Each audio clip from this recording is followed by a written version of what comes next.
आप हम सभी लोग महाभाग्यशाली हैं कि आत्मा को कैसे परमात्मा बनाना है, इस बात को कुंद कुंद ने हम तक पहुंचाया।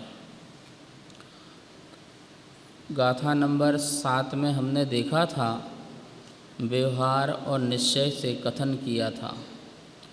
व्यवहार भेदात्मक होता है और निश्चय अभेदात्मक होता है।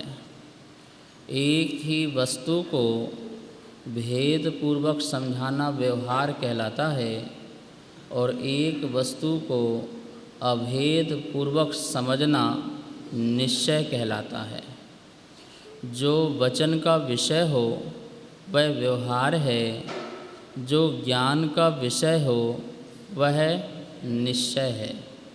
व्यवहार कहने में आता है, व्यवहार समझाने में आता है, निश्चय समझने में आता है, निश्चय अनुभव का विषय है, निश्चय अपने समय ज्ञान का विषय है। यहाँ तक बात हमने समझी थी। आत्मा को यदि किसी को समझाना है तो उसके लिए आचार्य ने कहा कि व्यवहार से तो आत्मा में दर्शन है, ज्ञान है और चारित्र हैं, और निश्चय से ये नहीं है। तो कोई दुविधा में न पड़ जाए कि व्यवहार से हैं और निश्चय से नहीं है। जब निश्चय से नहीं है तो वस्तु अवस्तु हो जाएगी, और व्यवहार से हैं तो अवस्तु वस्तु हो जाएगी। ऐसा नहीं कह रहे, कह रहे हैं वस्तु में तो सब कुछ है, आत्मा में तो अनंत गुण हैं, लेकिन हमें जब किसी को समझाना होता है तो उसको इस प्रकार से समझाना होता है कि उसे यह बात समझ में आ जाए कि यह कहना क्या चाह रहे हैं। उसके लिए स्यादवाद का अवलंबन लेना पड़ता है, व्यवहार का अवलंबन लेना पड़ता है। जैसे किसी को हीरे का ज्ञान ना हो तो व्यवहार उसे कितनी सूक्ष्मता तक ले जाता है, जब तक उसे हीरे का अनुभव ना हो जाए, जब तक हीरे का अनुभव ना हो जाए तब तक व्यवहार ही है। भैया भारत में हीरा कहाँ पाया जाता है? तो भारत में हीरा पाया जाता है। नहीं, हमें बताओ, हमें मिला नहीं, कहाँ पाया जाता है? तो भैया मध्य प्रदेश के आप पन्ना ज़िले में जाओ तो वहाँ पर हीरा मिले। पूरा ढूंढा मिला ही नहीं भैया, भैया पूरे में नहीं मिलता। किसी एक पाषाण में होगा, एक मिट्टी के डीले होगा, छोटा टुकड़ा होगा, उसमें ही होगा। तो उसमें दिखा, बोले इसमें भी दिखाई कहाँ दे रहा? बोले जौहरी के पास जाओ, वो इसको तरासेगा, इसको निकालेगा। तो जब निकाल लिया, अच्छा जो चमचमाता है वह हीरा है। अरे भैया जो तुम चमचमाना बोल रहे ये भी व्यवहार है। आत्मा में केवल ज्ञान है, ये भी व्यवहार है। चमचमाना केवल ज्ञान ही तो हुआ कि हम अभी पर्याय को जान रहे हैं। जो हीरा है वो अपने आप में एक द्रव्य है, ठीक है ना। उसका जो अनुभव है संपूर्णता का अनुभव है, सिर्फ चमचमाने का अनुभव नहीं, पूरे संपूर्ण हीरे का जो अनुभव है वो निश्चय है। ऐसी एक अखंड अहेतुक स्वतः सिद्ध अनादि अनंत आत्मा जो है, उसका जो अनुभव है वह जो है एक ज्ञायक स्वभाव स्वरूप है, वह निश्चय है। और व्यवहार में जब समझाया जाता है तो बताया कितने प्रकार से समझाते हैं, क्या चीज़ की समझाते हैं। किसी को आत्मा समझाना हो, अब तो उसको कैसे समझाएं? बोले देखो ये भी आत्मा है, ये भी आत्मा है, ये भी आत्मा है, ये चींटी भी आत्मा है, ये मकोड़ा भी आत्मा है, ये तिरंचे जानवर भी आत्मा है। अच्छा ये आत्मा है, तो हमने तो समझा दिया व्यवहार से, हाँ आत्मा है। फिर और गहराई में जाओ तो बोले ये आत्मा नहीं है, ये जो दिख रहा है ये तो शरीर है, जो ये दिख रहा है ये तो पुद्गल है, ये तो जड़ है। जो इसमें जानता देखता समझता है वो कौन है? आत्मा है। जो ये गुस्सा कर रहा ना, जो ये राग कर रहा ना, क्रोध कर रहा है, जो ये मान कर रहा है, मायाचारी कर रहा है, ऐसा परिणाम वाला, ऐसा भाव वाला, जिसे तू सुख दुख का वेदन करता है ना, ऐसी जो आत्मा है वो आत्मा है। अच्छा ऐसी आत्मा है तो ये भी व्यवहार हुआ, ठीक है ना। व्यवहार कई प्रकारों से समझाने की कोशिश करता है। पहले परद्रव्य से को लगा करके वह आपको निश्चय समझाना चाहता है, फिर आपके अपने में ही भेद करके, विकार रूप के भेद करके आपको समझाने का प्रयास करता है, फिर आपके स्वभाव का भेद करके वो आपको समझाने का प्रयास करता है। शरीर और आत्मा ये भिन्न भिन्न पदार्थ हैं, इन दोनों को मिलाकर के बता रहा है कि ये आत्मा है, तो ये व्यवहार है, निश्चय है। फिर कह रहा है कि जो राग द्वेष करती है वो आत्मा है, तो ये भी कैसा? ये है राग द्वेष तो आत्मा के ही हैं, पर विकार रूप परिणाम है, तो विकारता से आत्मा को समझा रहा है। फिर कह रहा है कि नहीं, जो राग द्वेष करती वो आत्मा नहीं, जो वीतराग परिणाम रखती है वो आत्मा है। तो ये आत्मा के स्वभाव की तरफ से, उसके शुद्ध पर्याय की तरफ से समझाने का प्रयास कर रहा, तो ये भी व्यवहार है। बोले ये सब छोड़ो, अखंड आत्मा का जो अनुभव है वो आत्मा है बस, तो इसका नाम निश्चय हो। तो फिर प्रश्न खड़ा होता है कि आप सिर्फ सीधी सीधी बात करो ना, डायरेक्ट, फिर इतनी सारी घुमा फिरा करके बात करने की ज़रूरत ही क्या है? जब बात निश्चय से ही होनी है और निश्चय में ही एंड होनी है, तो फिर ये व्यवहार से प्रारंभ करो, निश्चय में एंड करो, ये बात को समझ में नहीं आती है। आप एक ही नए की बात करो तो बोले नहीं, बड़ी दिक्कत है, बड़ी समस्या है। बोले क्या समस्या है? तो आज 8 नंबर की गाथा उस समस्या को बता रही है। जह न विसक्कमण जो,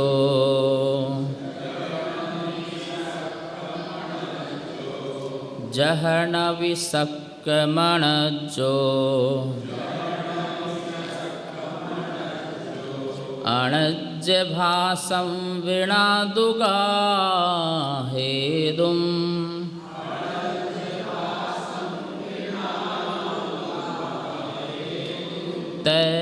तैव्यवहारेण विना परमत्थु वदेशणमसक्कम्,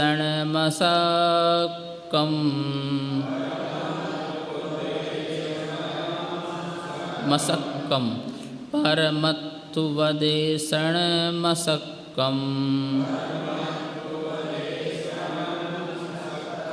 पढ़िए। जह न विसक्कमण जो, अणज भासं वीणा तुगाहेदुम,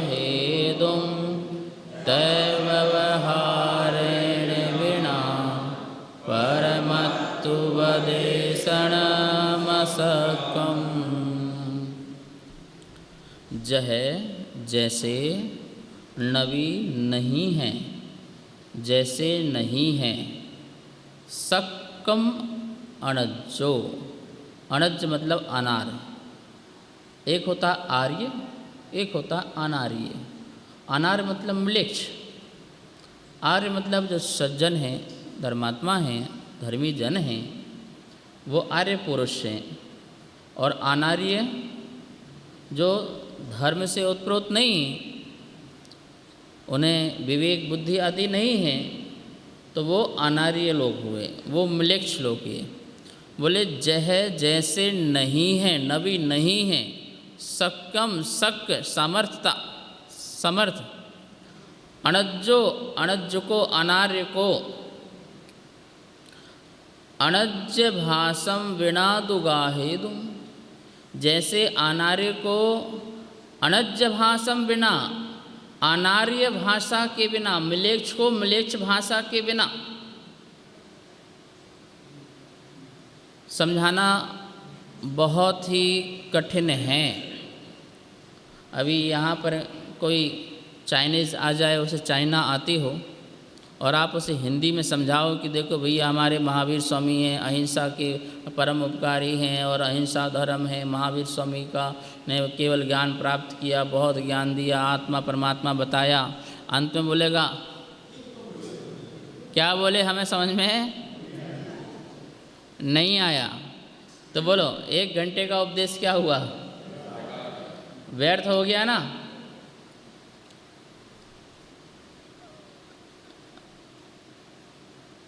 अब किसी को संस्कृत ना आए और बोले वो सतायुर, ठीक क्या समझे, सिंधु प्रांत में बोलते हैं कि संस्कृत वालों से, सिंधु प्रांत वालों से आशीर्वाद मत लेना। बोले क्यों, वो शा को हा बोलते हैं। क्या बोलते हैं, शा को हा। आप बोलते सतायुर, वो बोलेंगे हतायुर, आपकी आयु नष्ट हो जाए और आपको समझ में ना आए तो आप बोले तुम तो लड़ने झगड़ना प्रारंभ कर दोगे ना, कि तुम मुझे मारने का आशीर्वाद दे रहे हो, ठीक है ना। तो बोले जो जैसा भाषा वाला है उसको उसी भाषा में समझाएंगे तो उसे अपनी बात समझ में आ जाएगी। कर्नाटक प्रांत के लोगों को हिंदी भाषा ना आए तो हमें कर्नाटक भाषा में ही उनको समझाना पड़ेगा, और उनको हमें समझाना है तो हिंदी भाषा में ही समझाना पड़ेगा। इसी प्रकार जिसको डायरेक्ट आत्मा परमात्मा की बात समझ में नहीं आती है तो उसे क्या समझाना पड़ता है, इनडायरेक्ट समझाना पड़ता है। और जो इनडायरेक्ट समझाया जाता है, दूसरों वस्तुओं के मेल से समझाया जाता है, उसे व्यवहार कहते हैं। अब जैसे यहाँ चींटी चल रही है तो ये चींटी जीव जा रहा है तो हमको उसकी 3 इंद्रियों के कारण उसको चींटी बोलना पड़ा, ठीक है ना। तो हमें उस जीव के बारे में बताना है। हमारे पास इतनी भाषा नहीं है या अनुभव नहीं है कि जिससे हम डायरेक्ट उसकी आत्मा के बारे में बता सकें। तो वस्तु तत्व को बताने के लिए आचार्य कहते हैं कि व्यवहार का अवलंबन लेना पड़ता है। जैसे सकम नवी शक नहीं है, अनज्जो अनार्य को अनज्ज भाषम बिना, अनार्य को अनार भाषा के बिना गाहेदुम ग्रहण कराना समझाना शक नहीं है। तह उसी प्रकार व्यवहारेण बिना, व्यवहार के बिना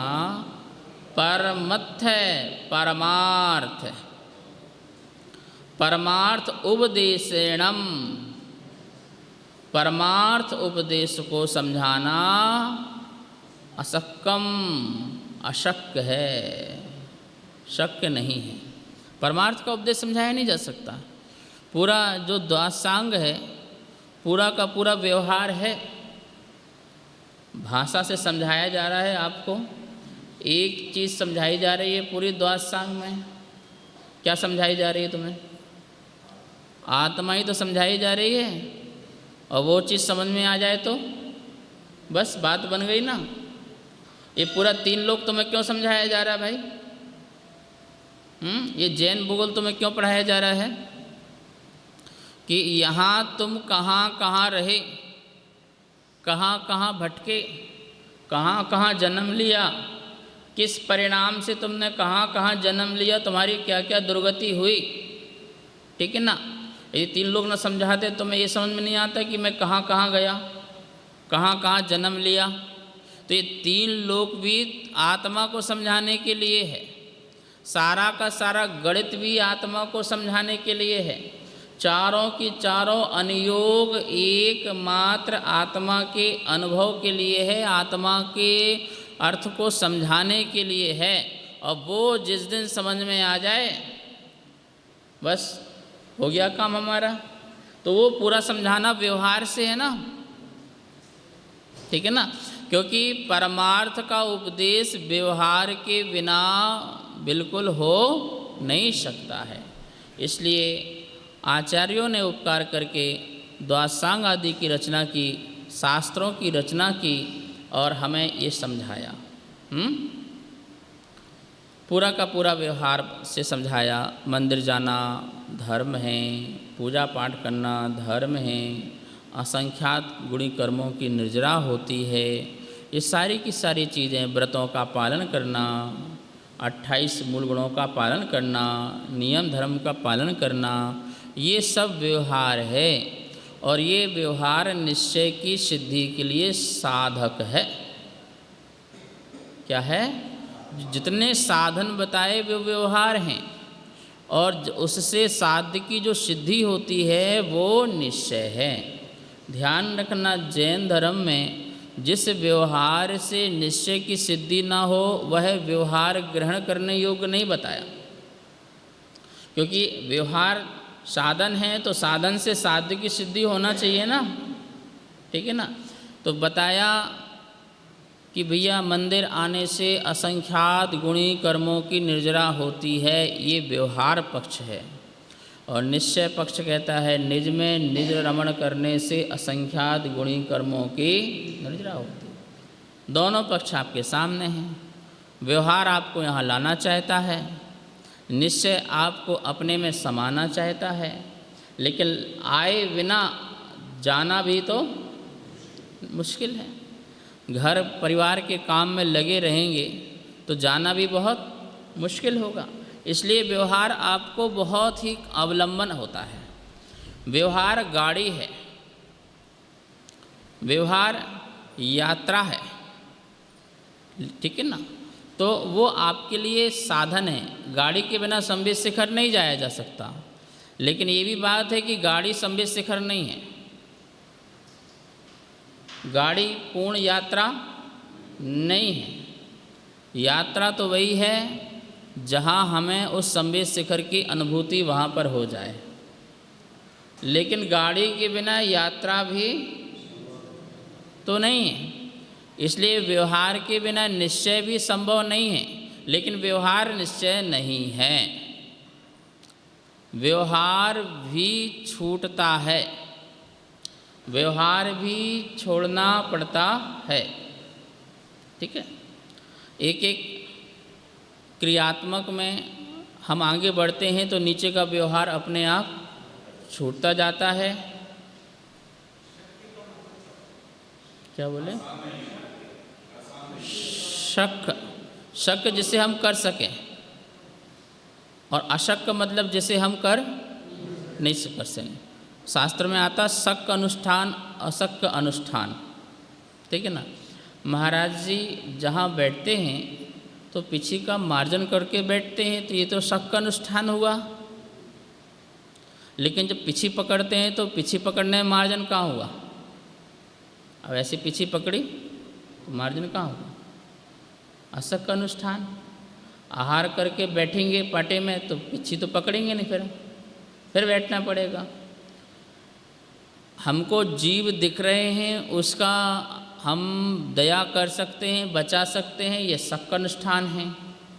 लेकिन जो हमको दिख ही नहीं रहे हैं, जो हमारे चलने फिरने सांस लेने आदि में कितने जीवों की हिंसा हो रही है, तो वो अशक का अनुष्ठान है, ठीक है। ऐसा फॉर एग्जांपल दिया आपको मैंने। तो यहाँ ये बताना चाह रहे हैं कि आत्मा की बात चल रही है, पूर्ण अखंड आत्मा की बात चल रही है कि हम उस आत्मा को किसी को समझाना चाह रहे हैं। तो आचार्य भगवान कह रहे हैं कि हम तो वास्तविकता में उसके शुद्ध स्वरूप ज्ञायक स्वरूप को ही जानना चाहते हैं। हम भेद प्रभेद में बिल्कुल भी नहीं जानना चाहते हैं, लेकिन उसको व्यवहार बिना समझाया नहीं जाया जा सकता है। इसका एग्जाम्पल पुरुषार्थ सिद्धि उपाय में आचार्य अमृतचंद स्वामी ने दिया है कि जिसको शेर का ज्ञान नहीं है बालक को, उसे बिल्ली दिखा करके देखो मम्मी शेर कैसा होता है, देखो ये बिल्ली जा रही ना, ये शेर होता है। ये बिल्कुल निश्चित है कि बिल्ली शेर है ही नहीं। शेर तो शेर है, लेकिन उस बालक की जिज्ञासा शांत करने के लिए शेर को बिल्ली, क्योंकि बिल्ली भी शेर जैसे दिखती कुछ थोड़ा बहुत, उसके बाल आल सामने के जो हैं वो इस प्रकार से दिखते हैं। हाँ, तो वो शेर की सिद्धि करने के लिए वो बिल्ली को शेर बताया गया, पर वो है नहीं।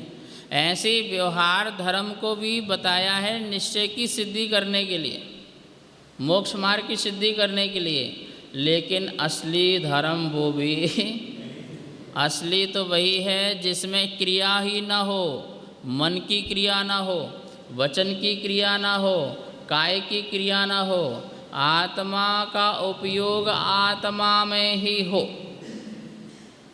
आत्मा का ध्यान आत्मा में ही हो, उसका नाम धर्म है। सुनो, करने का नाम धर्म नहीं है, ना करने का नाम धर्म है। ये हुआ निश्चय। ये क्या हुआ? और करने का नाम धर्म है, क्योंकि वो ना करने का साधन है। इसका नाम क्या हुआ? व्यवहार। बस इतनी सी बात है। ना करने के लिए कर रहे हैं, अभेद के लिए भेद समझ रहे हैं। व्यवहार से हम जो समझ रहे हैं वो निश्चय की सिद्धि करने के लिए समझ रहे हैं। यहाँ ये बात कहना चाह रहे हैं। तो आचार्य भगवान ने कहा नहीं, कुंद स्वामी ने, भैया व्यवहार बिना परमार्थ को जाना समझा नहीं जा सकता है, इसलिए ये जरूरी नहीं मजबूरी है। क्या है? क्या है? मजबूरी है। नाव एक किनारे से दूसरे किनारे पार होना है तो नाव क्या है? मजबूरी है, बैठना पड़ेगा भैया, उसके बिना जा नहीं सकते। लेकिन हर किसी को व्यवहार की ज़रूरत है। लेकिन एक बात ज़रूर ध्यान रखना, व्यवहार अलग और निश्चय अलग ऐसा मत लगाना। जिस समय हम व्यवहार करते हैं उस समय हमारी निश्चय पर दृष्टि जरूर होती है। निश्चय का अनुभव नहीं होता है, पर निश्चय पर दृष्टि जरूर होती है।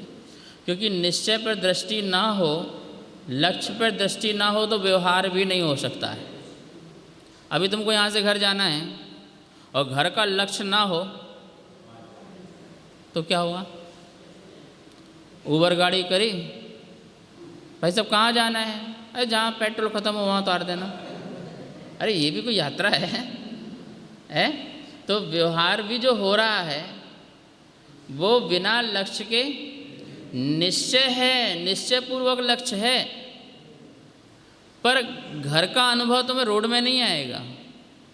घर की जो फीलिंग, घर की जो शांति है वो तुम्हें रास्ते में और गाड़ी में, रोड में नहीं आएगी। वो कहाँ पर आएगी?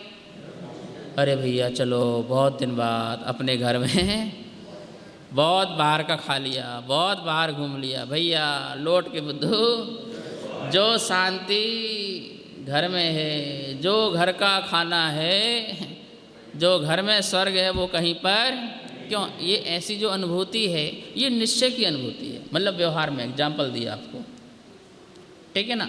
लेकिन आप घर आए तो कैसे आए ये बताओ? सिर्फ व्यवहार के माध्यम से घर आ गए क्या?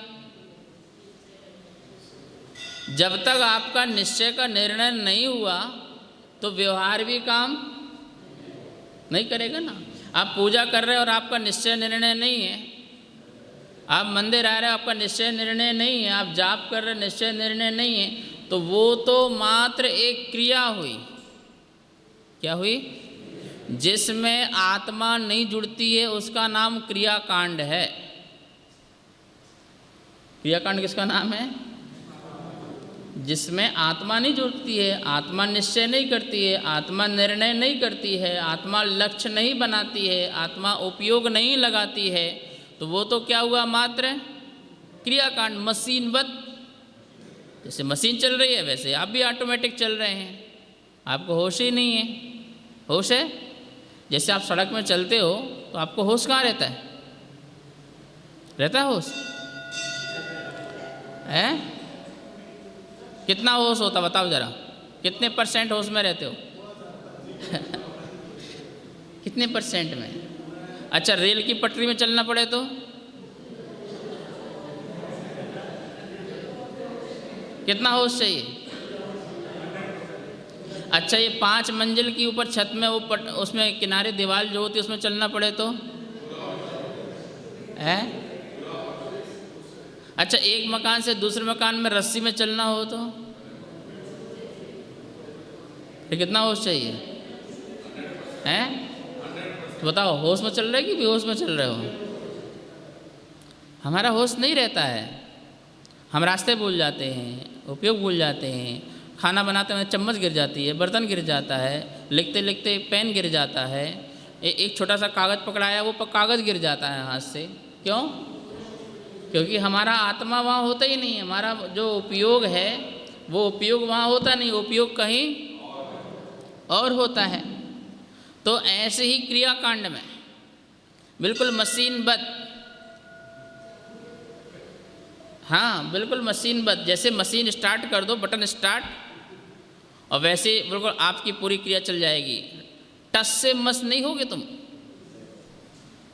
ऐसा लोटा तो ऐसे लोटा गिरेगा, वो ऐसे भी नहीं गिरेगा कहीं। हाँ, तो वो क्रियाकांड है। आचार्यों ने कहा वो मात्र क्रियाकांड है, लेकिन जिसमें आत्मा जुड़ती है वो क्रियाकांड नहीं है, वो आत्मकांड है, वो धर्म कांड है। क्यों? क्योंकि उसमें तुम्हारा लक्ष्य जुड़ा हुआ है, उसमें तुम लक्ष्य जुड़ा रहेगा तो होश रहेगा, लक्ष्य जुड़ा रहेगा, निश्चय में दृष्टि रहेगी ना तुम्हारी। और सुनो, जब निश्चय में दृष्टि होती है तो बीच बीच में निश्चय का अनुभव भी हो जाता है, निश्चय में डुबकी भी लग जाती है, गोते भी लगा के आ जाते हैं और फिर पुनः वापस आ जाते हैं। बहुत छोटा समय होता है, आनंद का बहुत छोटा समय होता है, और वो आनंद में गए और वापस आ गए। बस इतनी बात है कि जिसकी कसाई जितनी तेज है उसकी स्थिरता कम है, जिसकी कसाई मंद होती जाती है उसकी स्थिरता थोड़ी, जिसकी स्थिरता बन जाती है तो उसे आनंद का अनुभव वेदन में आने लगता है, संवेदन में आने लगता है। मुनि राजों की परप द्रव्य की विकल्पता से हटाव होता है तो अपना स्वसंवेदन का आनंद की स्थिरता बढ़ती है, तो स्वसंवेदन आता है, वो महाआनंद आता है, महाआनंद की प्राप्ति होती है। लेकिन कब होती है भाई साहब? आपका व्यवहार में निश्चय दृष्टि, फिर निश्चय का अनुभव। संवेद शिखर जाना है तो संवेद शिखर का लक्ष्य, संवेद शिखर का निश्चय होना, निर्णय होना, और संवेद शिखर पहुँच करके संवेद शिखर की फीलिंग करना, अनुभव करना, इसका नाम निश्चय है। लेकिन मात्र व्यवहार हो तो वो नियम से मात्र आपका शुभ प्रवृत्ति है। क्या है? शुभ प्रवृत्ति है, काय संबंधी शुभ प्रवृत्ति है, वचन संबंधी, मन संबंधी नहीं। मन तो कहीं और है ना, तो दोनों संबंधी कैसी है? तो उस समय योग आश्रय होगा। कौन सा आश्रय होगा? योग आश्रय होगा, वचन और काय संबंधी, तो अच्छे रूप से होगा क्योंकि पाप रूप में लिप्त नहीं है। लेकिन आत्मा का जो उपयोग शुद्ध होना है, शुभ से शुद्ध की ओर, उसमें ध्यान नहीं जाएगा। तो आचार्य वन कह रहे हैं भैया, निश्चय अनुभव का बिना व्यवहार के कथन करना शक्य नहीं है। इसलिए परमार्थ का उपदेश देना है, परमार्थ को समझाना है, मोक्ष को समझाना है तो हमें आपको व्यवहार से ही समझाना पड़ेगा। ठीक है, ये गाथा यहाँ पर 8 नंबर की कही। और भी आगे 9 नंबर की और 10 नंबर की इसी व्यवहार की सिद्धि करने के लिए आचार्य भगवान सुत केवली का उदाहरण दे रहे हैं, द्वासांग और सुत केवली का। जो ही सुदेन ही गच्छति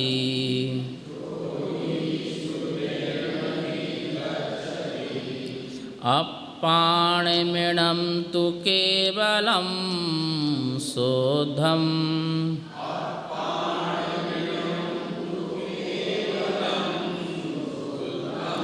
तम शुद्ध केवली मिश्रणो भरन्ति लोयप्यदीवयरा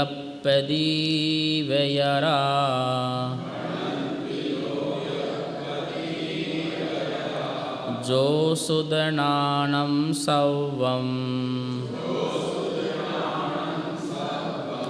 जानति शुद्ध केवलिं तमाहुजिना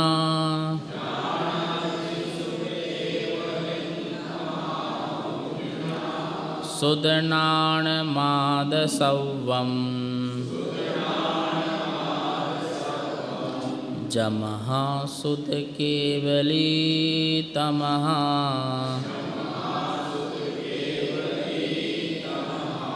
पढ़िए सभी लोग। जो ही सुदेन ही गच्छति अपाणिमिणं तु केवलं शोद्धं तम शुद्ध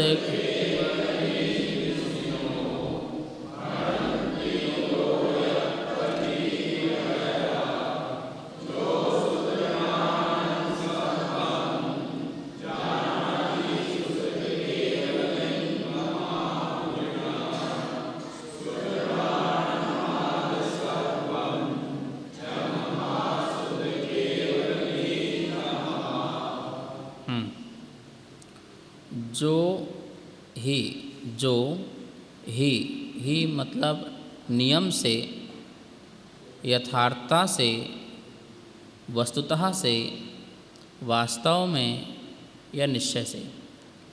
जो ही, जो जीव वास्तव में सुदेन अहि गच्छति, संधि निकलेगी, सुदेन अहि गच्छति, अभिगच्छति। गच्छ धातु गत्यार्थक भी होती है और ज्ञानार्थक भी होती है, तो यहाँ पर ज्ञानार्थक लगाएंगे। अहि गच्छति, जो शुद्ध से, श्रुत ज्ञान से, कौन ज्ञान से? श्रुत ज्ञान से अहि गच्छति, अनुभव करता है, सम्मुख होता है। किसकी ओर? अपाणम इणम, अपाणम इस आत्मा को अनुभव करता है। कैसी आत्मा को? केवलम शुद्धम। कैसी आत्मा को? जो मात्र शुद्ध आत्मा है उसका यह इणम, यह अभिगच्छति, अनुभव करता है। किसके बल से? किसके बल से? सुदेन। किसके बल से? सुदेन, श्रुतेन, श्रुतेन, श्रुत ज्ञान के बल से, जो वास्तव में श्रुत ज्ञान के बल से एक अपनी शुद्ध आत्मा का क्या करता है? अहि गच्छति, क्या करता है? अनुभव करता है। श्रुतेन मतलब द्वासांग, श्रुतेन मतलब क्या हो गया? द्वासांग। संपूर्ण द्वासांग के बल से जो अपनी एक आत्मा का अनुभव करता है, तम उसको शुद्ध केवलिम, संधि निकलेगी, शुद्ध केवलिम ऋषिणो, ऋषिणो, ऋषिणो लिखा है ना, वो ऋषि हो जाएगा। तो ईष्णो, जो सुत केवलिम, उसे सुत केवली कहते हैं। कौन कहते हैं? ईष्णो, जो ऋषि हैं, ऋषिवर हैं, तीर्थंकर हैं, उसको सुत केवली कहते हैं। कैसे तीर्थंकर हैं? लोयप्य दीवयरा, लोक के प्रकाशक दीप यारा लोक के प्रकाशक ऋषि जो हैं उस जीव को श्रुत केवली कहते हैं। किस जीव को? जो जीव श्रुत ज्ञान के बल से केवल एक शुद्ध अपनी आत्मा का अनुभव करते हैं उसे लोक के प्रकाशक ऋषि गण, तीर्थंकर गण, अरहंत गण, गणधर आदि कुछ भी लगाओ, ये सभी उसको क्या कहते हैं? उस जीव को, उस आत्मा को क्या कहते हैं? श्रुत केवली कहते हैं।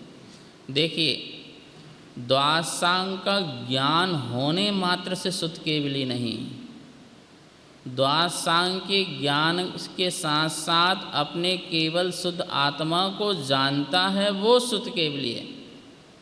सर्वार सिद्धि के देव भी द्वादशांग को, संपूर्ण द्वादशांग को जानते हैं, पर वो श्रुत केवली नहीं है।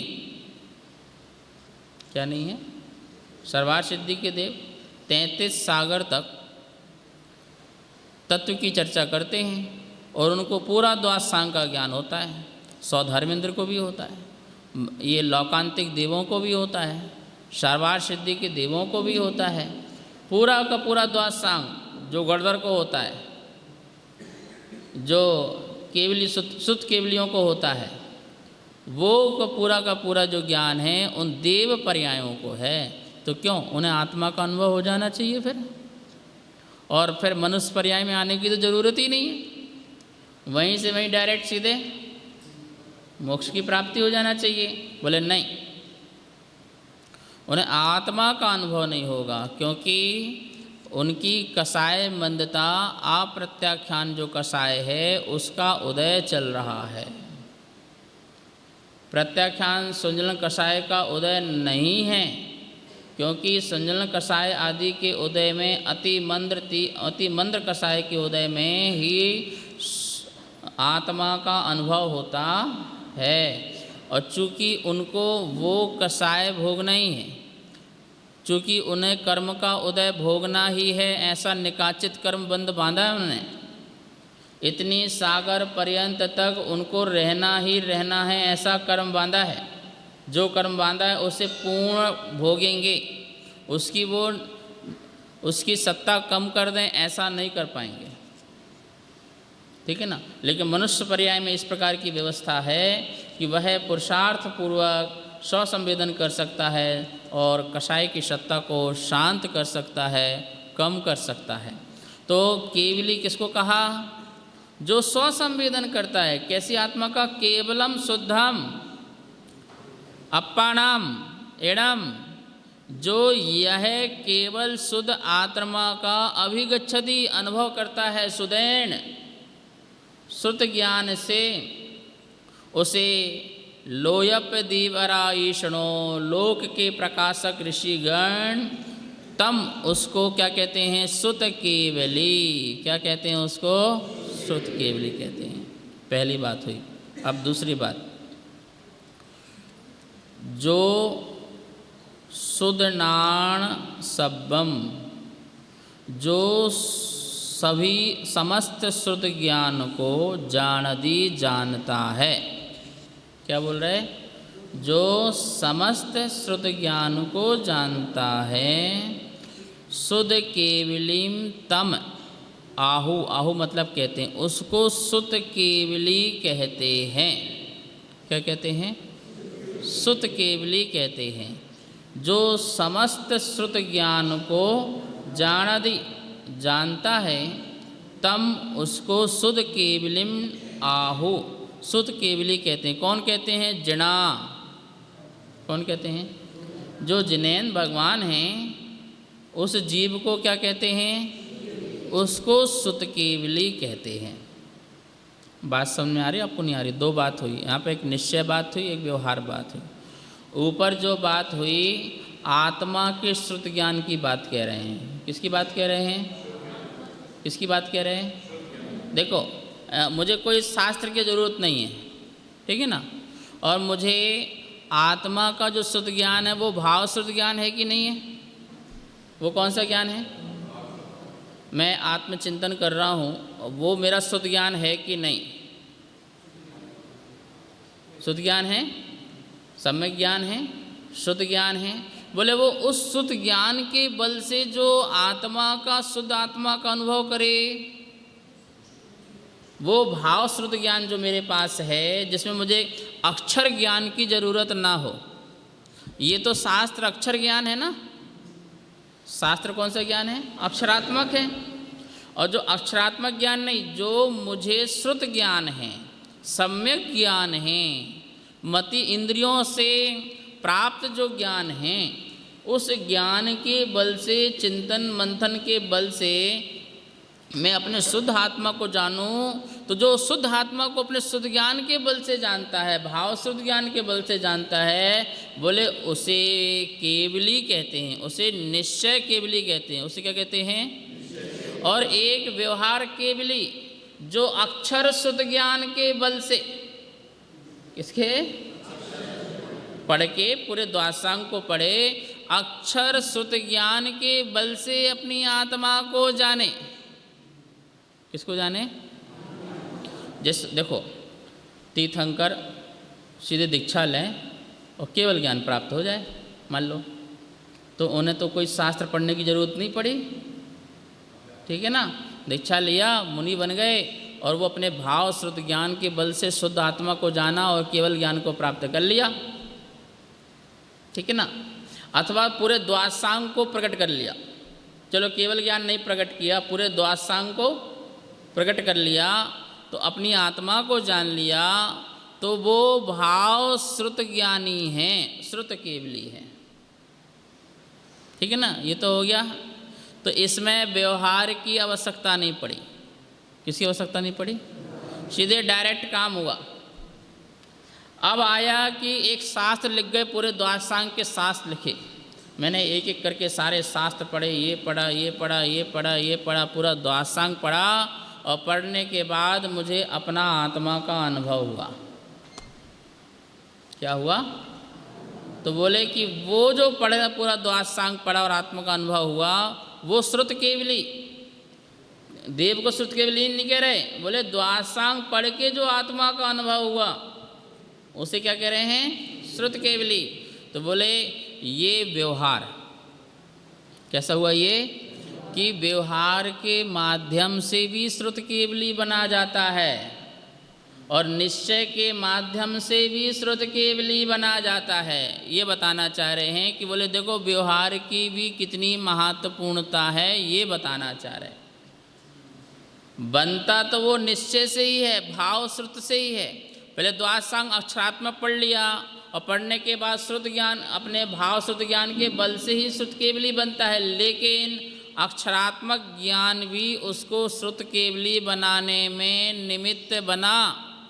इसलिए व्यवहार की आवश्यकता है। जिस जीव को पूर्व पर्याय में ज्ञान आदि ना मिला हो, तो उसे इस पर्याय में अक्षरात्मक ज्ञान के माध्यम से वह श्रुत केवली आत्मा का अनुभव करे, तो श्रुत केवली बन जाए, ठीक है ना। तो बोले इस जीव को इस व्यवहार के बिना परमार्थ का उपदेश शक्य नहीं है। किसको? जिस जीव ने आज तक कुछ जाना नहीं, समझा नहीं, उसको द्वादशांग की जरूरत है आत्मा को जानने के लिए।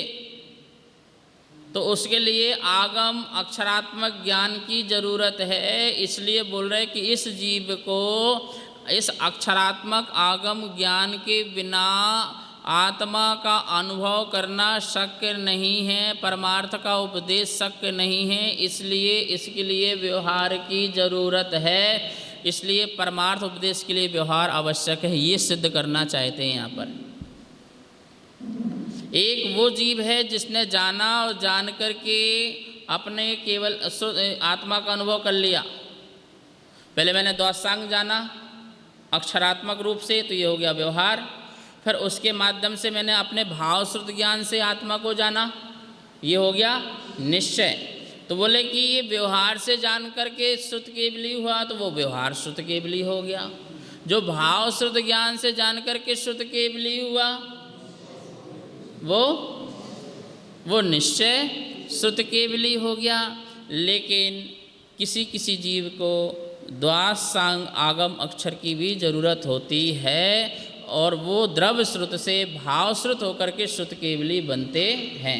यहाँ ये बात सिद्ध करना चाह रहे हैं कि भैया केवली होने के लिए भी हमें अक्षर वाणी की जरूरत है। ये तीर्थंकर ने भी किसी न किसी पर्याय में अक्षर वाणी का ज्ञान प्राप्त किया है, और आज उनको अक्षरवाणी की जरूरत नहीं पड़ी और ध्यान में गए और उस भाव श्रुत ज्ञान से केवल ज्ञान को प्राप्त हो गए, आत्मा का अनुभव ले लिया। ठीक है ना। तो कुंद आचार्य ने अपनी बात सिद्ध कर दी कि इसलिए सुदनाणम आद संबम, जो शुद्ध ज्ञान को जानता है, जो समस्त शुद्ध ज्ञान को जानता है, वो आत्मा को भी जानता है। ठीक है ना। इसलिए इसलिए वह जो शुद्ध ज्ञान को जानता है वह आत्मा को जानता है। तमहा, इसलिए वह श्रुत केवली है, इसलिए वह भी श्रुत केवली है। ये बात यहाँ पर घटित हो गई।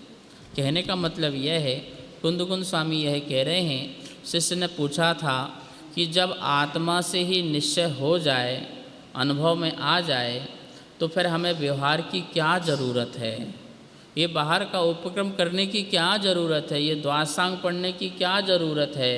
बोले नहीं, इस अक्षरात्मक आगम ज्ञान व्यवहार से भी आत्मा का अनुभव करके जीव श्रुत केवली बनते हैं। तो उन श्रुत केवली बनने में भी यह व्यवहार ज्ञान, व्यवहार द्वासांग ज्ञान उसको सहायक बनता है, निमित्त बनता है, इसलिए वह भी जरूरी है। कहने का मतलब उन्होंने अपनी बात सिद्ध कर दी कि परमार्थ बिना व्यवहार के बिना समझा नहीं जा सकता है, इसलिए व्यवहार की ज़रूरत होती है। लेकिन व्यवहार ही धर्म है, ऐसा ये नहीं कह रहे हैं। इस बात को समझना। ओम नमः शिवाय।